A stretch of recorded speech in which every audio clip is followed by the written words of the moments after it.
Good afternoon. My name is Odette Merchant. I am a project manager based in Nova Scotia. We have a project which brings together universities and community college, specifically around the area of data and analytics. The theme, I suppose, for our panel discussion is responding to a regional need. And so the CARET project, as we call it, is really about trying to respond to opportunities that exist in Nova Scotia. My colleague is with me, Kevin Martin. Kevin is Director of Tech Services, and he's going to help me with our slides. We call our project CARET, Collaboration for Analytics, Research, Education, and Technology. So Joe, I think, mentioned he was from Boston, and so I thought maybe you aren't sure where Nova Scotia is. And it was really useful that Joe mentioned Boston because Nova Scotia is a little north of Boston, and or east of Toronto, I don't know. We're somewhere over here, aren't we, at the moment? So we're a little ways away from here. And our capital city of Nova Scotia is Halifax. Halifax is a port city. We are on the Atlantic coast. The whole province of Nova Scotia has just under 1 million people, and about 40% of the population live in Halifax. So it's kind of an interesting province for Canada. We have some urban areas, but quite a lot of a regional location as well. And just so that I have a sense of who's here today, can I ask for a show of hands? How many of you currently work in universities? Okay. How many of you currently work in community college? Kevin? Okay, great. IBM? Okay, great. Other industry partners? Great, thanks. Government departments? Hotel employees? There might be? Okay, great. Other categories? Okay, terrific. Thank you. I thought it's very useful to kind of have a sense of who's here in the room. And may I ask how many of you are in faculty teaching positions? And then how many folks would also say that they're in research areas? And finally, who's in the technology, kind of the tech support piece? Okay, terrific, thanks. So I'm glad to say that our project should hopefully be of interest to all of you. Kevin? So in Nova Scotia, we have an IBM's Global Delivery Center opened in 2013. The first in Canada opened in the Halifax area. It was a significant change, I guess, for Nova Scotia to have this great employer move forward, but it wasn't the beginning of our tech sector. We already had around 21,000 Nova Scotians employed in the tech sector, so fairly well established, but this was certainly going to be a significant opportunity for us.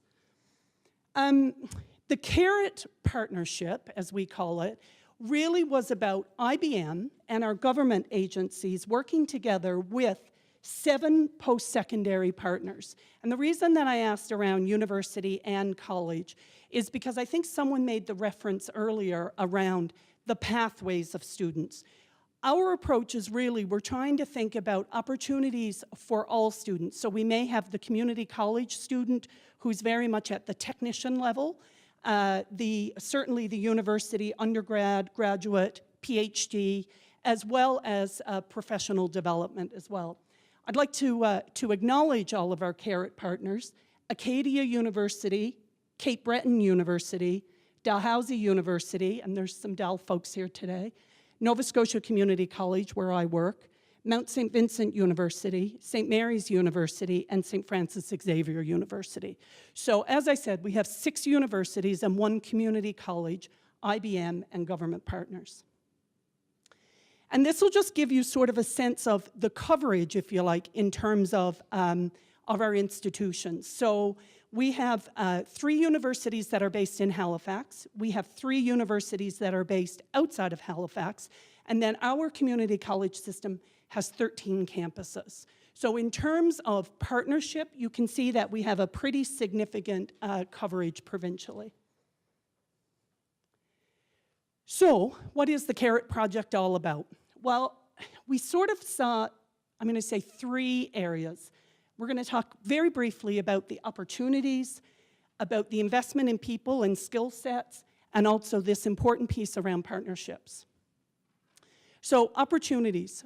We created an MOU between the 7 post-secondary partners, IBM, and government.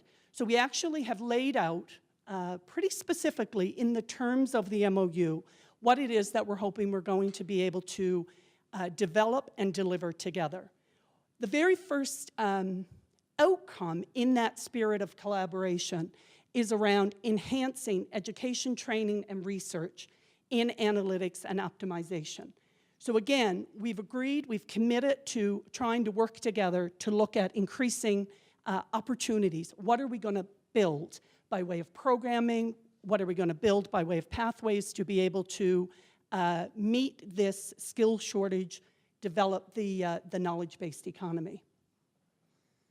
The second piece is around people. We heard, again, these numbers around the skill shortage piece. We see a major employer in our neighborhood. How can we actually increase the number of people with the education, training, experience, and certification in data analytics and optimization? High-level goal. All of us will then go away and start to look at some action plan pieces for that. And finally, the partnership element. Again, really important that we think about opportunities to create and work together the partnership piece in research and development, again, in creating essential skills and applications. You mentioned earlier this question around the input of industry, and that we think is a really fundamental piece of this. How do we develop skills or programs that have an applied learning element, for example? What are some of the applied research projects that we can be doing? And again, I think to your point, we recognize a couple of the major skill sets, one being really around data scientist and all of that computer science and mathematics and highly technical piece, and then also around the BI analyst. A lot of the visualization, the decision-making skills, the being able to apply what we learn in data. So, you've heard that it's a kind of a complicated project that we've taken on. We put together a bit of a governance strategy. It started off with a president's forum, so the presidents of all of our institutions were the ones who signed the MOU. And then we created an executive steering committee with folks who are mostly at the dean and VP level of our institutions. And then we set up delivery teams, really, for each of the areas. So we have a technology and infrastructure team, and Kevin, who's here with me, chairs that team. Again, primarily made up of directors of IT services from all of our organizations. There's a curriculum development and delivery team. There's either faculty, academic chairs, deans, heads of department who are in that area. Research and development, we have again, folks who are involved in the research elements. They may not be the researchers themselves, but we also do have some who are the researchers. And then we also have a communications function. Even though in our project we didn't necessarily start with communications as a kind of as a deliverable, the very first thing we discovered was that there was a lot that we needed to explore, and that our province, our industry partners, business leaders needed to start to understand what some of this was too. So we actually spent quite a lot of time, and still do, helping create awareness. What is big data? What does it mean about data and analytics? What does it mean in-house? If you're a researcher who hasn't been doing that kind of work before, has not necessarily been using big data, is there an opportunity for you? So we've taken both an internal and an external, I'm going to call it awareness kind of campaign, through that communications function. So the curriculum team, thank you again for the whole skill set piece that we just saw, because that was how curriculum approached this in the first instance. We with IBM, so IBM really has been our voice of industry partner in this. IBM was able to help us identify what the in-demand jobs, the growing demand jobs were, and start to put a bit of a skills list, a skills map, if you like, in terms of what that should be. We then, each partner went back and did an inventory of their existing programs, down to the course level, looking at outcomes, and cross-reference those with what those skill sets were. And then we had to look for the gaps, and there are plenty. So we started then to look at what those skills gaps are, and then that led us to the creation of some new curriculum and programs. Yes, please. Where do you put design and interface design? Do you mean specifically as a course? No, as one of your 4 main programs in there. Sorry, I don't know if I necessarily understand the... Design is becoming an integral part of building a system that users can use. Right. The second part of that is the interface design, i.e. what's going on the cell phones, what's going on the small Windows 8 type computers. Right, okay. All those things are becoming more and more Sure. for users to be able to use the technology. Right, so, and in this particular, I'm going to say, description, I'm still giving you the sort of general view of what we've done. I think what you'll see is that in that some of that new programs or the new courses, for example, one of our partners has started to develop courses which are specifically around cloud-based solutions on mobile devices. Or another partner has started to offer courses that are cross-listed between business and information management. So we're trying to find ways to respond to where some of that, either the skills gap is or the growth area could be. And because we are 7 institutions, each brings its own program. So I think that that's an important question that you ask, because we're not trying to say that now suddenly we have the same program offered every place, everywhere. What we're trying to do is to take big picture point of view to respond to what we think the growing areas are, so that we end up with, hopefully, programs that are relevant, respond to the emerging needs, the emerging technologies, and also sort of can push some of that research opportunity as well.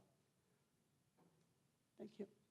So from that technology investment, IBM actually donated to Nova Scotia a new VCL cloud network, which I'm not really able to explain, but Kevin is. So if you have questions about that. But what it does is actually provide to us some opportunity to be able to undertake research and offer, again, new courses and curriculum in areas that we haven't necessarily had the computing capacity to do before. So that whole VCL network is actually being stood up and tested at the moment, and that will be a significant enabler for us in being able to move forward some of our new programming. And then, of course, this new research opportunities. The new research opportunities piece takes, again, 2 parts. One is research into data and analytics, and the other is the use or application of data and analytics. So we're very keen to build a researchers network that not only brings in researchers who may be currently working in this area, but may also see new opportunities. So we haven't quite got it all worked out yet, but I think, again, it's about trying to bring people together to look for where those innovative ideas are, or what can we create that's brand new. I guess discover and innovate. So we didn't start this project with nothing, so to speak. We already had a strong IT sector in Nova Scotia, as I mentioned. We already had good technologies. There was already ongoing applied research. We already had excellent degree and diploma programs. Things were happening in the high school system, like First Lego League and robotics and so forth. There was already in the works a shared services model for IT. So we had a sort of a foundational piece to start to build from. We've only been doing this work for just under 2 years, so to be reporting outstanding results, I think would be would not necessarily be right, but I think that we've made significant results over that time. So in the first year, we did that whole awareness piece. What do we mean by big data? What does that mean for the province? How do SMEs connect? We tried to do some of that piece. We developed all our governance. We tried to figure out how are we going to work together.